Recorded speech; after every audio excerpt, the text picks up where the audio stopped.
Liam, welcome to the Moon at Dawn podcast. Hi, Chris. Thanks for having me.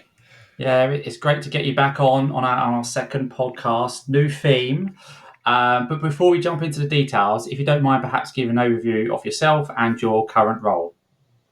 My name is Liam Bartholomew. I'm VP of Marketing at Cognism. Cognism is a B2B data provider and sales intelligence platform. If you haven't heard of us, we have a particular specialism in Europe and a UK based company.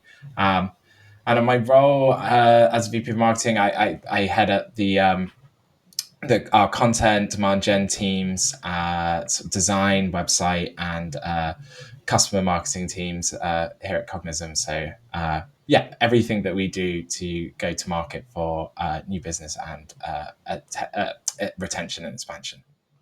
Perfect. Well, I'm sure most people listening to this podcast would have come across Cognism at some point, if at the very least on LinkedIn. So, really interested to hear a little bit more about how Cognism and how yourself thinking about B2B influencer marketing and what it means for your overarching go to market notion.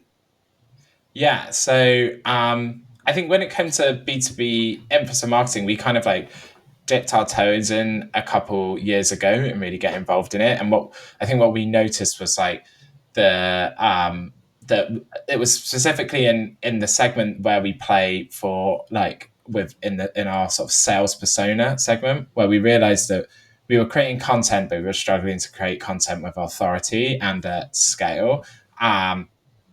Whereas we were actually like doing pretty well in our marketing segment because we were really pushing Alice, our CMO, and we were being able to create that sort of that content with authority at scale. And we were looking at other companies doing like the same thing, which was like Refine Labs at the time, where Chris Walker had turned himself into a full blown influencer and was like creating content easy at scale, and it was repeatable and just churning out. And you could see other people doing similar things like David Gerhardt. And back then, like there was actually, I'd say, fewer influencers on LinkedIn, and they were like holding court. So we thought we want to replicate the same. And at that point, we sort of, and then Chris Walker would always talk about them as subject matter experts, Yeah. and like lots of companies had subject matter experts before. In fact, I worked one of my previous companies. Two previous companies I worked at, Vertex Inc. and Walters Kluwer, and one was in tax technology and the other was finance and risk. And in both of those, they're very technical fields. So your content marketers and your marketing can't actually talk about those topics at events or in white papers or anything like that, because they just don't know about them. So they always had subject matter experts. But I think the difference between a subject matter expert and an influencer is in the content creation side and their presence on social and like the building of a community. It's more than just having a subject matter expert that you can just interview and write up a blog or a white paper or chuck on a webinar or a podcast, and they can that an influencer has more, and really they have like a network that follows them and loves them and is influenced by them, right? Not just them as sort of like a way of disseminating information. So we started actually working with at that point as our SME, but we called him a brand ambassador, Ryan Razor, who is like, as he calls himself, he's a professional SDR. And we started, and that's when we first sort of kicked off the influencer program. And it's kind of varied, I think, from then. And we now work with other influencers like Morgan Ingram, and kind of how we've adapted and made it work for us. So it's been kind of like a learning experience, but that's kind of how we're sort of thinking about it now. And I think we've done a lot of like real partnerships with people rather than like one-off activity or posting. And I think that's been sort of like the main model we've got. But the main reason for it is not for promotion; it's to create authoritative content at scale, and that's always been sort of like the idea behind it, and to be able to build a community around that content. Super interesting. So, thinking about that evolution of Alice, your CMO, and looking at kind of the next evolution of your influencer marketing piece, what made you land on Ryan and then Morgan? So I guess there was lots of due diligence, lots of different scoping, lots of different types of influencers to validate and potentially select. Like, how and why did you land on Ryan first and foremost? Yeah, so it was a little bit by chance, but I think but also exactly how it chance, but exactly how it worked. We wanted to do a webinar with Josh Braun because we just liked the content he put out, and I suppose this is like the start of how you could use influencers. And Josh Braun is obviously a big influencer in the cold calling space. He has a really unique point of view. He has sort of fans that love him and everything he says. And that webinar went crazy. So we wanted to do another webinar with Josh Braun and do the same thing. And Josh actually brought on Ryan to help him out. He recommended him. And that webinar, we partnered with Sales Hacker as well, and it absolutely blew up. And then after that, I think we saw some alignment with Ryan, speaking to him, and I think it was just that, and we realized that part of his base, his like fan base, sort of like that came with it was exactly what we were looking to sort of grow into the US as well. We really wanted to get some US brand awareness out there, and Ryan offered it to us, and it wasn't in the form of like Josh, where maybe that was too ambitious. He's got a huge following. It was somewhere in the middle that we could work with, and Ryan was willing to try it out with us as well. With us basically taking over his LinkedIn, and was quite excited about it. He was excited about the product. So I think that it came from one, knowing that we could work with him because we'd created content before. Two, that we knew that he had a following that aligned with our following and what we wanted, and then and then three, that he actually was like sold into Cognism and wanted to be part of it as well. And the same sort of thing happened with Morgan Ingram, in that we later were going to do a webinar with Josh Braun again, and Josh couldn't make it that time, like sort of last minute, and someone recommended that we got involved, like got maybe Morgan to come get involved instead. So we didn't let everyone down on the webinar and cancel it. We just changed who it was. And after that, we then decided, we asked Morgan whether he'd be up for doing like webinars, like maybe once every couple of months or something, because it went really well. And he said, yeah, he's up for doing free webinars with us. And then after a while, when we started to build up sort of consistency and pattern with him, our audience loved him. He was bringing in his audience. He's got over 100,000, over 150,000 followers on LinkedIn. He's got loads. Oh, wow. We realized that like we actually want to make this more consistent. And at that point, we wanted to enter sort of like a formal partnership with him as well. So again, it came from sort of like testing that out, working together, and seeing the best way. And sort of like doing the free activity first to find that alignment, and then you can start to obviously. And once you know that it works for you and your audience, you can sort of like go further with it. So this is really interesting how such an organic relationship has blossomed into a formal collaboration. So looking at how Cognism measures success, like what are you looking for a successful partnership? Like what was it that Ryan or Morgan did, or the engagement from your ICP that suggested actually you needed to progress with more of a formal collaboration? What was you looking for?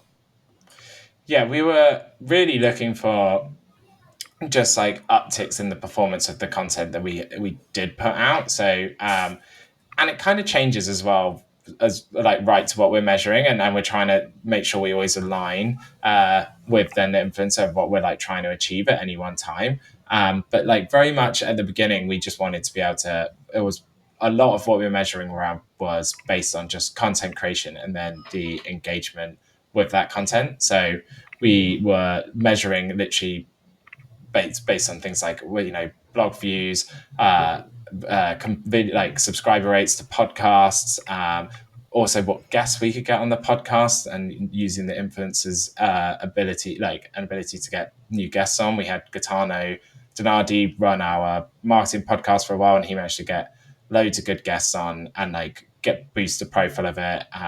And now like he's no longer doing the podcast for us, but we've like still had that benefit for time now, as he introduced it to a ton of new people. Any of the in the ads we're running will be like looking at, we'll be measuring all of that and sort of like reach and engagement rate that we're being able to, how we're being able to penetrate the market. And I think the thing that I always think is important is that we can't like, we're sales led growth model, right? So we can't measure influencers on just MQLs. Like they're not going to bring them in. They're not going to bring them in directly attributed straight in. We can look at like our self-reported attribution and see if people mention, oh, I attended that show with Morgan or something like that. But we need to be looking really at that, how the engagement rate is, that the fact that we're actually getting more people attend those webinars and not just sign up but attend, but we're also increasing sign up rates. We're increasing our YouTube subscribe rates, because all of that eventually takes back into the inbound demand we're creating. I think if you have, and we have Casper, which is PLG, you can then run a full-on affiliate program where you can measure them on the affiliate links that they put out and the direct signups that they generate as well. But I think for us, it was all around measuring engagement and then trying to tie that back and show how that has increased inbound demand as well. Okay, really interesting. And I'm thinking about, and you mentioned at the start how you had someone attend a webinar, and I think you mentioned bringing them on board for free. So did this initial program with both Ryan and Morgan start with a free engagement of attending a webinar, and then it's blossomed into an official collaboration that I assume has a compensation assigned to it? Yes, yeah, exactly. Yeah. So Okay. after like, and I suppose the main reason why, if you make it sort of like formal and add that side to it, is to get consistency out of it. So then you can both be like, you can outline exactly what you expect from each other, and have that all contracted as well. Great. So I think that's literally what it does. And then on both sides, like exactly what is needed from the relationship. Yeah, makes complete sense. So, looking at the compensation and how you're looking at different influencers that you're working with now and in the future, what elements influence how you compensate your different partners? I assume it's like following what they're committing to produce for you.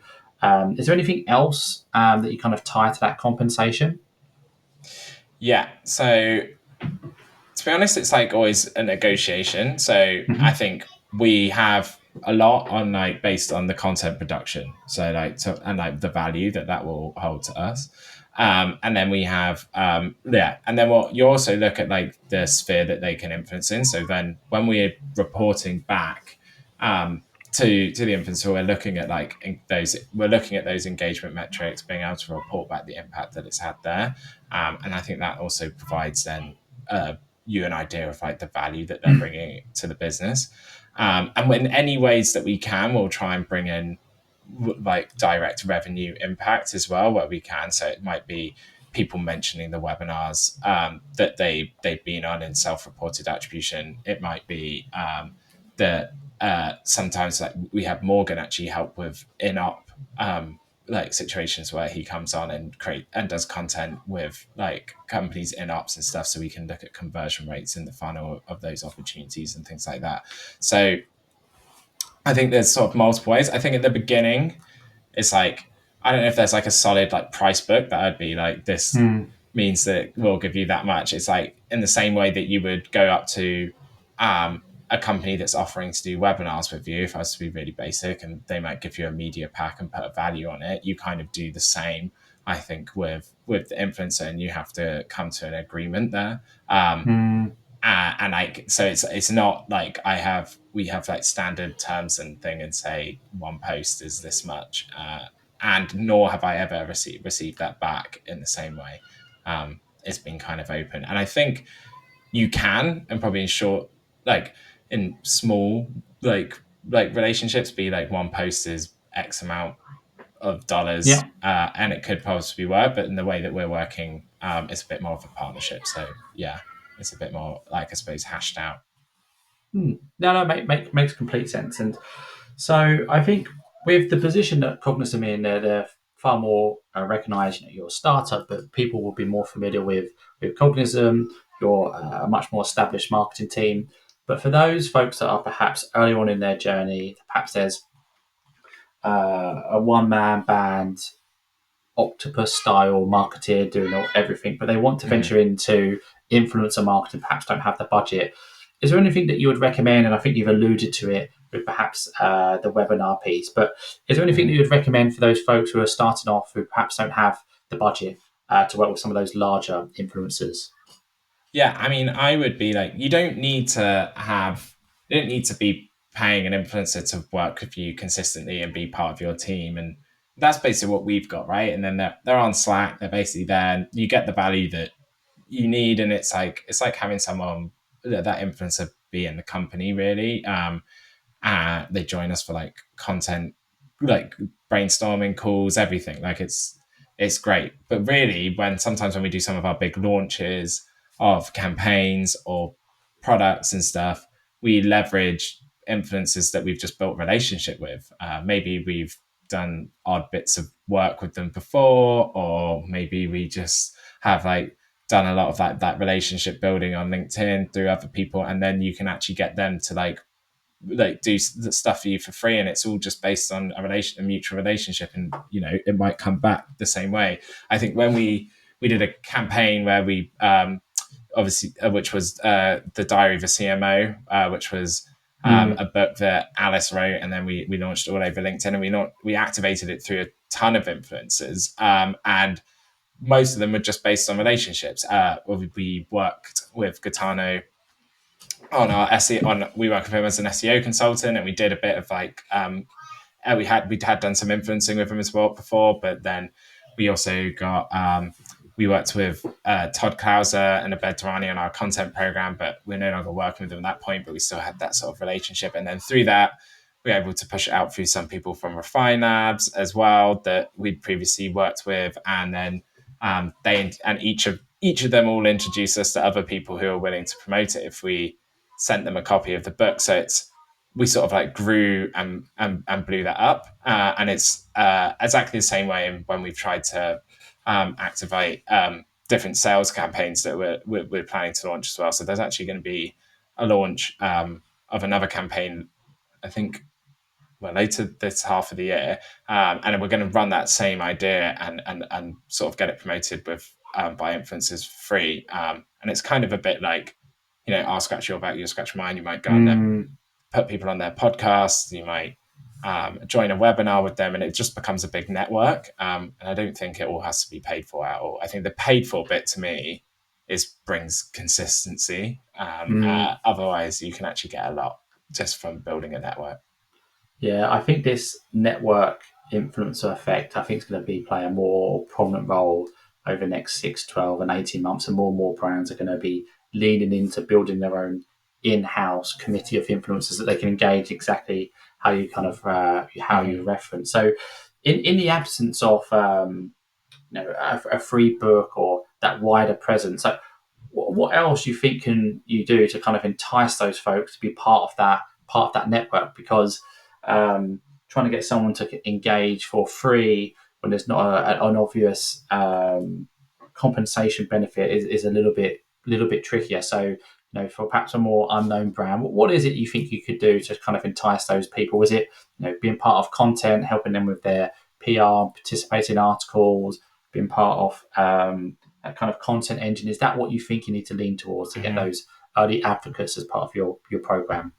Yeah, I think the content plays into a big part of it, right? Because they're like at the early stages of Cognism, there was no incentive really to come on a Mm, webinar with us, and like yeah, we can try and prove that we can get like X number of people to the webinar, or we can try and show how we will distribute something. But that's about it. That's about it. But I think if you come to someone with a really good idea on content, things that they think would be exciting and they can repurpose for themselves, um, that's your in. And then you build the relationship, and from the relationship, you can get a lot further. Like a lot of people as well. Like there's a lot of influencers, right, that work at companies, right? So they're not going to be, they can't advocate for products in the same way. And even people who are like got up on their own, like consulting or something, they might not want to be like super tied to a product, not like in mm, B2C influencing. So I think all of it comes down to the exciting content that you can create, and then that benefits everyone,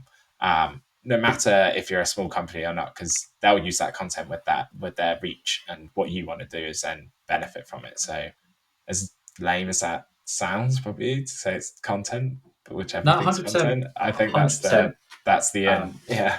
and I'm seeing it from, and we talked this before we started recording. It's what I'm seeing people engage with when you reach out to people you don't know. That kind of being part of a content element is far more appealing than just how are you doing. Yeah. We have synergies. Let's chat. So, just a couple of questions. Is there anyone within your sphere who is inspiring you with your own influencer program? You kind of referenced Refine Labs, who most people would know. But is there anyone else like Apollo, maybe a competitor, well, a competitor of yours, but is there anyone else in the sphere that you think is doing something really, really interesting in this space as well? Yeah, I think Apollo are doing a great job. Like, I'll, or should I say it? Might get out, be out there on LinkedIn. I think Apollo came after us, and they potentially are doing a really good job now. But I feel like we were on the wave before they were. But I obviously see them everywhere on LinkedIn, and they're nailing it now. I've seen like loads of things where they're working with lots of different influencers as well. So yeah, do respect them, and obviously very watching them closely, and like I think what they've managed to do with this like community aspect is really cool. I think previously we've seen other companies do well at it in like B2B marketing, like Hockey Stack. Yeah. Also do a really good job of it from a small team as well, so they're really punching above their weight in that sense. And then there's been other companies like Lavender.ai have done a really good job of it in the past, and had loads of and worked with lots of different influencers as well. So I think it varies different times as well. What I would say, and this could even account for us to some extent, is that like a lot of companies seem to have peaks and troughs of it, right? And I think this is where you have like these partnerships with influencers, and it's a lot of noise for a long time, and then it dies down. And I think and like you can do these big activation pieces where it's like you make someone an advisor, or I don't know, or give them something to post about, but it can all appear a bit random and I think what I think is going to be the real impressive things is when a company makes it and does it completely consistently. So if I think about Lavender, for example, they were big, got Will Aiken, Jen, I forgot the second name, but Jen on there, and also Todd Clouser. Todd and Will have now left. And then they've kind of died down from my feed now. I don't see it so much. Saying, Hockey Stack had lots of people join and stuff, but I don't see them all in the same way now on my feed. I think some people have left as well. And Apollo, lots of activation from some things, but it's a bit random. I don't see anyone consistently, any influencer consistently out there rapping Apollo. And I think personally that's the next level and of it. And like I suppose that's what we've tried to do with Morgan a bit, but like would like to, those are the sort of things I think where you could go even further. And what we've tried to do with our own staff actually internally as well is try and build them to be real consistent. Like a real consistent presence. So how do you how are you thinking about future proofing your own influencer programs at Cognism? So I think a lot of the examples that you referenced there were based on people exiting the business and influencers and ambassadors being built internally, and people move on, people go into new types of career changes. So what are Cognism doing to kind of future proof that consistency? We're trying to build the thing that you have to do is future proof by building loads and also having multiple relationships. So I think the problem is as well, if you buy someone in who's already got that relationship, like if you look to Lavender, I feel like I'm digging companies out. I don't mean it like this, but if you listen, you bring in Todd and you bring in Will. then that is a huge bulk. But then when that leaves, they go, and like they definitely built up stuff around their founders as well.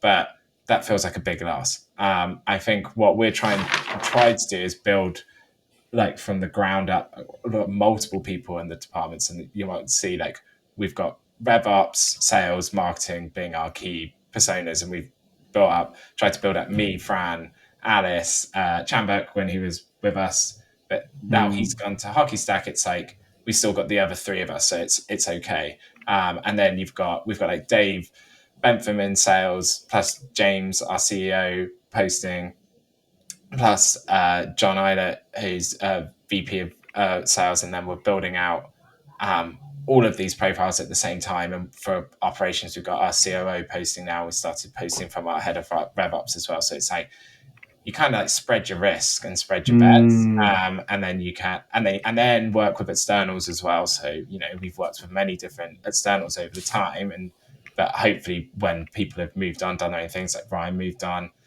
we've had Morgan, like we stopped doing the same influencer activity with Gitano, but we've built Alice up to maybe compensate a bit for that.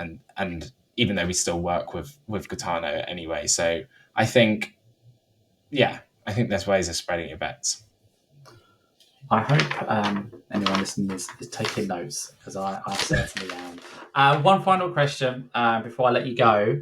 So just thinking about kind of the next iteration, you've talked about creator networks, you've talked about consistency as the opportunities. Is there anything else where you think B2B influencers marketing is going to go over the next 6, 9, 12, 15, 18 months that you're quite interested in?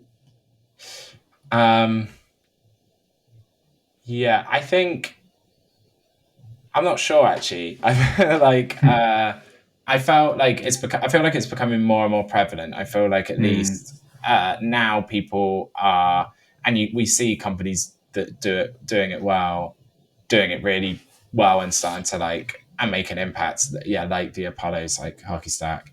I'm unsure about the direction it's going to go in. I think the key thing to me is whether if there's either tech or a company that makes it really big and makes it consistent. So I think obviously there's so many different avenues you can go down in B2C in activating influencers, and I just think there's a lot of work still to be done from B2B, and whether if like a company maybe a platform truly manages to commodify it on LinkedIn, that's I don't know if that's a bit of a waffly answer, but I'm not sure, basically. It's a good answer and very much aligned my side. So Liam, I just want to say thank you for coming on. Tons of insight from me personally. Thanks for coming on, and we'll be sharing this on all of the information on the show notes. Thanks again, Liam. Thanks. Cheers. Thanks for having me. Cheers. Bye-bye. Bye-bye.